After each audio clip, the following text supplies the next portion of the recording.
여러분, 안녕하세요. 오늘 들려드릴 이야기는 62세 박정숙 할머니의 이야기입니다. 정숙 할머니는 평생 가정주부로 살아오셨어요. 남편 강민호 씨와 40년을 함께 살았고 두 딸을 훌륭하게 키워냈죠. 큰딸 수진이는 의사, 작은딸 수정이는 변호사가 되어 성공한 인생을 살고 있었습니다. 하지만 5년 전 남편 민호 씨가 갑작스럽게 세상을 떠났어요. 심장마비였습니다. 그날 이후 정숙 할머니의 인생은 완전히 달라졌죠. 딸들은 각자 바쁜 삶을 살고 있었고 정숙 할머니는 혼자 남겨졌습니다. 그날은 평범한 목요일 오후였어요. 정숙 할머니는 마트에서 장을 보고 집으로 돌아가던 중이었습니다. 횡단보도를 건너던 그때 신호를 무시하고 달려오는 오토바이가 있었어요. 위험해요. 누군가가 정숙 할머니를 급하게 밀어냈습니다. 덕분에 큰 사고는 면했지만 정숙 할머니는 넘어지면서 손목을 다쳤어요. 장바구니에서 물건들이 사방으로 흩어졌습니다. 할머니 괜찮으세요? 고개를 들어보니 40대 후반쯤 되어 보이는 남자가 걱정스러운 얼굴로 서 있었어요. 단정한 정장 차림에 온화한 인상이었습니다. 아이고 고맙습니다. 덕분에 큰일 날 뻔했네요. 병원 가보셔야 할 것 같은데요. 손목이 많이 부어 있어요. 남자는 이준혁이라고 자신을 소개했어요. 근처 부동산 중개업소를 운영하고 있다고 했죠. 준혁 씨는 정숙 할머니를 병원까지 데려다 주고 진료가 끝날 때까지 기다려줬습니다. 정말 고맙습니다. 요즘 이렇게 친절한 사람 보기 힘든데. 괜찮아요. 우리 어머니 생각이 나서요. 저희 어머니도 혼자 사시거든요. 진료 결과 다행히 골절은 아니었지만 2주 정도 깁스를 해야 했어요. 집으로 돌아온 정숙 할머니는 딸들에게 전화를 걸었지만 두 딸 모두 바쁘다는 이유로 당장은 도와줄 수 없다고 했습니다. 다음 날 아침 초인종이 울렸습니다. 문을 열어보니 준혁 씨가 도시락 2개를 들고 서 있었어요. 할머니, 어제 손목 많이 불편하시겠다 싶어서요. 제가 아침 저녁으로 도시락 좀 갖다 드리려고요. 아니, 이게 무슨. 너무 미안한데요. 괜찮아요. 제가 원래 요리를 좋아해서 자주 만들어요. 혼자 먹기 아까워서 나눠 드시면 좋겠어요. 그날부터 준혁 씨는 매일 아침 저녁으로 도시락을 가져다 줬어요. 간단한 집안일도 도와줬고 병원 진료도 함께 갔습니다. 2주가 지나면서 두 사람은 자연스럽게 가까워졌죠. 준혁 씨, 정말 고마워요. 딸들도 이렇게 안 챙겨주는데. 할머니, 저도 혼자 살다 보니 외로웠거든요. 이렇게 할머니 챙겨드리는 것도 저한테는 큰 위로가 돼요. 정숙 할머니는 준혁 씨가 정말 착한 사람이라고 생각했어요. 혼자 사는 게 외롭다는 말에 마음이 더 갔죠. 어느 날 준혁 씨가 조심스럽게 말을 꺼냈습니다. 할머니, 제가 요즘 사업 확장을 생각 중인데요. 괜찮으시면 한번 상담을 받아보시는 게 어떨까요? 무슨 상담이요? 요즘 시니어분들을 위한 투자 상품이 있어요. 안전하면서도 수익률이 좋거든요. 할머니 같은 분들이 노후 자금 마련하시기 좋아요. 처음에는 별 관심이 없었어요. 하지만 준혁 씨가 계속 친절하게 설명해주고 주변 다른 어르신들도 많이 한다고 하니 조금씩 마음이 움직였습니다. 제 친구 어머니도 하셔서 한 달에 50만 원씩 수익을 받고 계세요.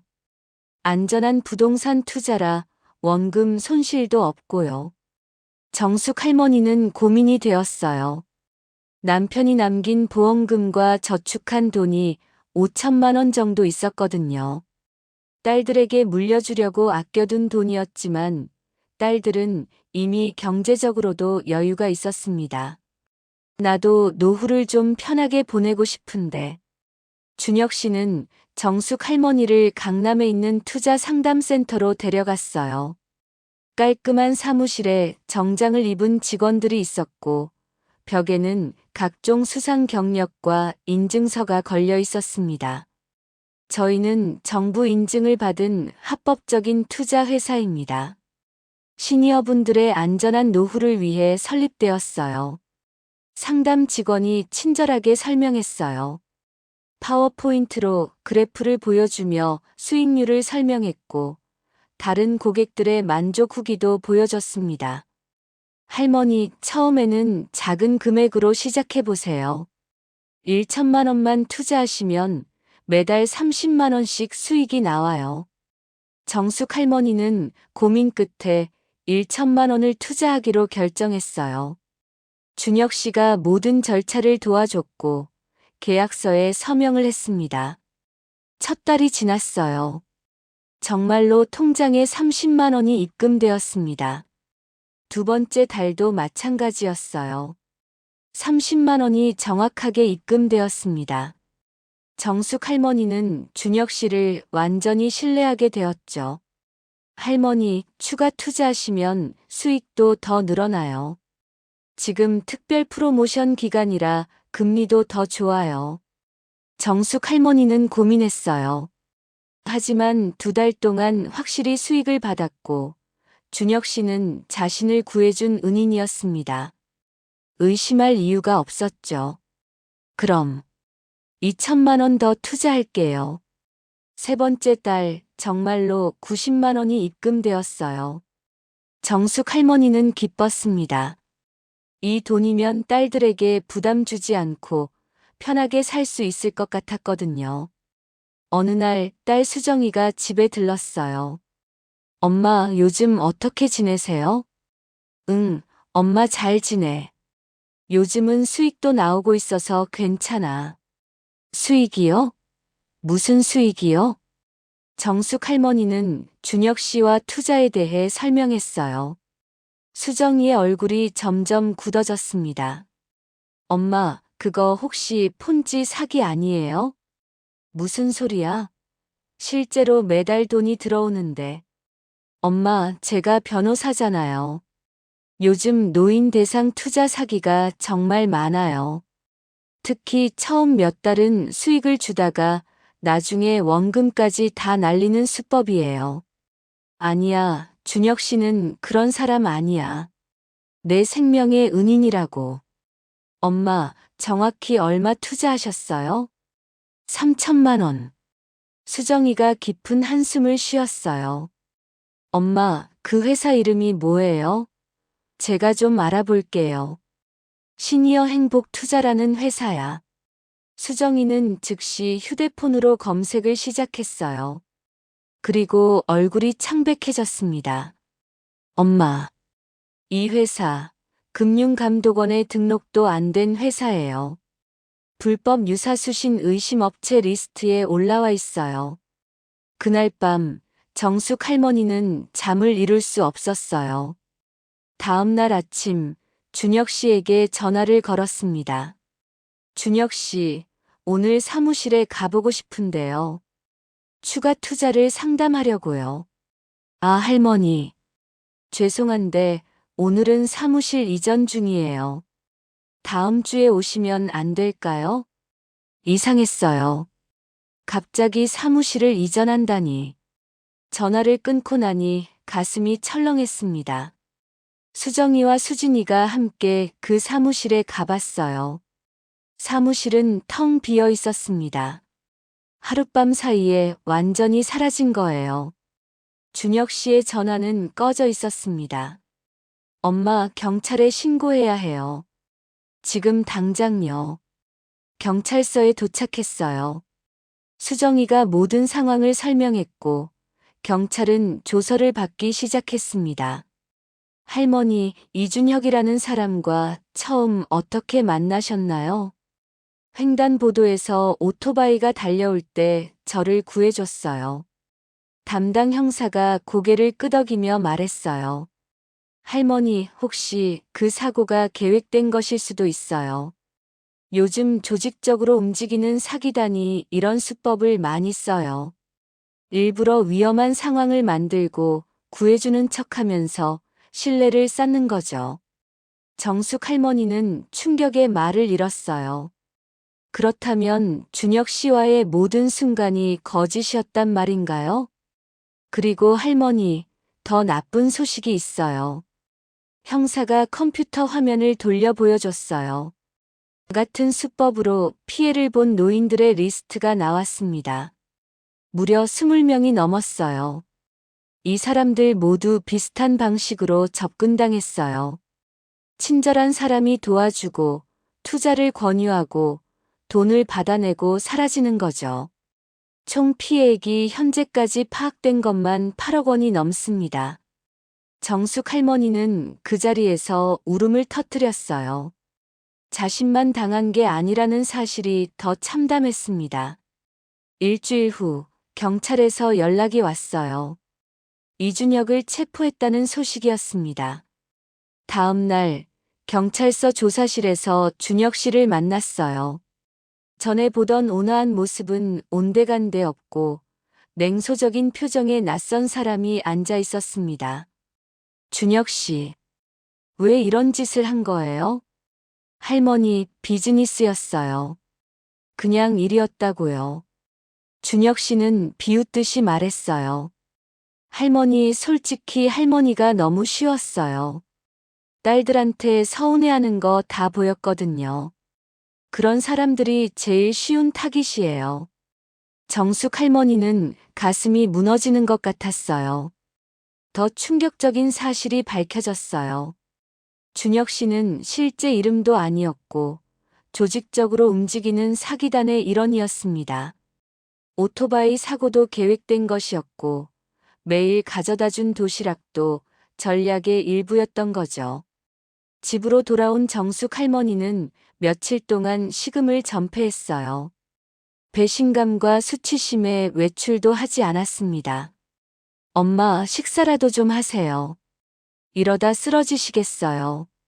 너희들한테 물려줄 돈을 내가 다 날렸어. 엄마, 돈은 괜찮아요. 우리는 엄마가 건강하신 게 더 중요해요. 하지만 정숙 할머니의 마음은 회복되지 않았어요. 자책감과 무력감에 빠져 있었습니다. 그때 예상치 못한 전화가 왔어요. 같은 피해를 본 다른 할머니였습니다. 정숙 씨죠? 저도 같은 피해를 입은 사람이에요. 우리끼리 모임을 만들려고 해요. 피해자 모임이요. 같이 대응하고 서로 위로하면서 극복해 보려고요. 저는 사람들을 만날 자신이 없어요. 저도 처음엔 그랬어요. 하지만 혼자 있으면 더 힘들어요. 같이 이겨내요. 일주일 후 정숙 할머니는 용기를 내서 피해자 모임에 참석했어요. 한 카페 회의실에 10명의 노인들이 모여 있었습니다. 안녕하세요. 저는 김영희입니다. 저도 3,500만 원을 잃었어요. 저는 이순자예요. 평생 모은 4천만 원을 날렸습니다. 한 명씩 자신의 이야기를 나누기 시작했어요. 모두 비슷한 수법으로 당했고 외로움을 이용당했다는 공통점이 있었습니다. 우리가 잘못한 게 아니에요. 나쁜 사람들이 우리를 이용한 거예요. 영희 할머니가 단호하게 말했어요. 그래서 우리가 목소리를 내야 해요. 이런 사기를 막으려면 사회가 알아야 해요. 모임은 정기적으로 만나기로 했어요. 서로의 상황을 공유하고 법적 대응을 함께 준비하기로 했습니다. 수정이도 적극적으로 도왔어요. 변호사로서 피해자들의 집단 소송을 준비했고 언론에도 제보했습니다. 2달 후 뉴스에서 이 사건이 크게 보도되었어요. 노인 대상 투자 사기, 피해액 10억 원 육박. 조직적 범죄 집단, 시니어, 외로움 파고들어. 피해자들의 인터뷰도 방송되었어요. 정숙 할머니도 얼굴을 가리고 인터뷰에 응했습니다. 처음에는 부끄러웠어요. 하지만 이제는 알아요. 우리가 잘못한 게 아니라는 것을요. 이런 사기를 막으려면 사회가 관심을 가져야 해요. 방송이 나간 후 반응이 뜨거웠어요. 많은 사람들이 응원의 메시지를 보냈고 비슷한 피해 사례들이 추가로 신고되었습니다. 그리고 예상치 못한 일이 벌어졌어요. 한 대기업에서 피해자 지원 프로그램을 만들겠다고 나선 거예요. 피해자분들께 심리 상담과 재정 교육을 무료로 제공하겠습니다. 그리고 재기 지원금도 일부 지원할 계획입니다. 피해자 모임은 점점 활동을 확대해 나갔어요. 다른 노인들을 위한 사기 예방 교육도 시작했습니다. 정숙 할머니는 복지관을 찾아다니며 강연을 시작했어요. 여러분, 너무 친절한 사람을 조심하세요. 특히 투자 이야기가 나오면 무조건 자녀나 전문가와 상의하세요. 처음에는 떨렸지만 점점 당당해졌어요. 자신의 경험이 다른 사람들을 보호하는데 도움이 된다는 게 자랑스러웠거든요. 드디어 재판이 열렸어요. 법정에는 피해자들과 그 가족들이 가득 모여 있었습니다. 검사가 피고인 이준혁과 그의 일당 5명을 바라보며 말했습니다. 피고인들은 조직적으로 노인들의 외로움을 이용해 총 12억 원을 편취했습니다. 이는 단순한 사기가 아니라 사회적 약자를 대상으로 한 악질적 범죄입니다. 정숙 할머니가 증인석에 섰습니다. 횡단보도에서 오토바이가 달려올 때 저를 구해줬다고 생각했어요. 정말 친절한 사람이라고 믿었죠. 매일 도시락을 가져다 주고 병원도 데려다 줬어요. 돌아가신 남편 이후로 그렇게 저를 챙겨주는 사람이 없었거든요. 목이 메었어요. 하지만 참고 계속 말했습니다. 딸들은 바쁘고 저는 외로웠어요. 그래서 피고인을 쉽게 믿었습니다. 제 외로움이 이렇게 이용당할 줄은 몰랐어요. 다른 피해자들도 차례로 증언했어요. 모두 비슷한 이야기였습니다. 외로움, 친절, 신뢰, 그리고 배신. 재판은 3시간 동안 이어졌어요. 마지막으로 판사가 판결을 선고했습니다. 피고인들은 사회적 약자인 노인들을 대상으로 조직적이고 계획적인 사기 행각을 벌였습니다. 주범 이준혁에게는 징역 7년, 나머지 공범들에게는 각각 징역 4년에서 6년을 선고합니다. 법정을 나서며 정숙 할머니는 깊은 한숨을 쉬었어요. 이제 정말 끝난 거지. 네, 엄마. 이제 끝났어요. 재판이 끝나고 한 달 후 정숙 할머니는 피해자 모임 사람들과 함께 시니어 행복지킴이 센터를 열었어요. 작은 공간이었지만 외로운 노인들이 모여 안전하게 교류할 수 있는 곳이었습니다. 개소식 날 많은 사람들이 찾아왔어요. 구청장도 축사를 했고 지역 언론도 취재를 왔습니다. 정숙 할머니, 한 말씀 부탁드립니다. 카메라 앞에 선 정숙 할머니는 당당하게 말했어요. 저는 3천만 원을 잃었습니다. 하지만 더 큰 것을 얻었어요. 혼자가 아니라는 것을, 넘어져도 다시 일어설 수 있다는 것을 배웠습니다. 이 센터는 저와 같은 일을 당하지 않도록 노인들을 보호하는 곳입니다. 하지만 그것만이 아니에요. 외로운 노인들이 함께 모여 새로운 삶을 시작하는 곳이기도 합니다. 박수가 터져 나왔어요. 센터에서는 사기 예방 교육, 재정 관리 교육, 취미 활동 모임이 운영되었어요. 어느 날 70대 할아버지 한 분이 센터를 찾아왔어요. 저, 혹시 투자 상담 받을 수 있나요? 친한 친구가 좋은 투자처가 있다고 하는데. 정숙 할머니는 미소 지으며 말했어요. 할아버지, 제 이야기 들어보실래요? 그날 정숙 할머니는 자신의 경험을 자세히 들려줬어요. 나중에 알고 보니 그 할아버지의 친구도 사기단의 일원이었어요. 정숙 할머니 덕분에 또 한 명의 피해자를 막을 수 있었습니다. 6개월이 지났어요. 정숙 할머니는 완전히 달라져 있었습니다. 예전의 외롭고 수동적인 모습은 온데간데 없고 활기차고 당당한 모습이었어요. 어느 주말 딸들이 센터를 방문했어요. 엄마, 요즘 정말 바쁘시네요. 정숙 할머니는 웃으며 대답했어요. 그러게, 엄마도 이제 할 일이 많아졌어. 근데 이게 참 좋더라. 엄마, 그때 일 때문에 많이 힘드셨죠? 처음엔 정말 힘들었지. 하지만 지금 생각해보면 그 일이 없었다면 계속 집에만 있으면서 외로워했을 거야. 수정이가 엄마 손을 잡았어요. 엄마, 우리가 더 자주 찾아뵙지 못해서 정말 미안해요. 아니야. 이제는 알아. 너희도 너희 삶이 있고 엄마도 엄마 삶이 있는 거야. 서로 의지하되 각자의 삶을 살아야 한다는 걸. 수진이가 물었어요. 엄마, 그 사람. 준혁이를 용서하셨어요? 정숙 할머니는 잠시 생각에 잠겼다가 대답했어요. 용서. 그건 잘 모르겠어. 하지만 미워하지는 않아. 미워하면 내가 더 힘들어지더라고. 대신 그 경험을 배움으로 삼으려고 해. 1년이 지난 어느 날 센터에서는 1주년 기념 행사가 열렸어요. 그동안 센터를 거쳐간 사람이 500명이 넘었고 사기 피해를 사전에 막은 케이스만 30건이 넘었습니다. 행사에는 구청장뿐만 아니라 국회의원도 참석했어요.